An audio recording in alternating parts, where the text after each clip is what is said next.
साथीहरू स्वागत छ। कसरी ड्र्यागन फ्रुट काट्ने म देखाउँदैछु।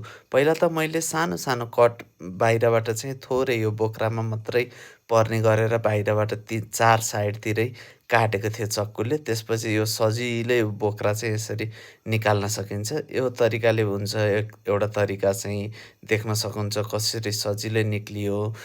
अर्को तरिकाले चाहिँ काट्न पनि मिल्छ। पहिला बिच टुक्राबाट 2 टुक्रा बनाएँ यसरी बिचबाट काटेर अनि बिचबाट काटेपछि चाहिँ यो भित्रकोलाई चाहिँ यसरी कमलो हुन्छ क्यारे पाकिसकेको चाहिँ अनि यसरी बोक्रा टक्क निकाल्यो उ भयो जस्तो देखिन सक्छ कसरी सजिलै। यस्तो तरिकाले निकाल्दा चाहिँ अलिकति यो खाने भाग चाहिँ भित्रै उता बोक्रामै टाँसिँदो रहेछ।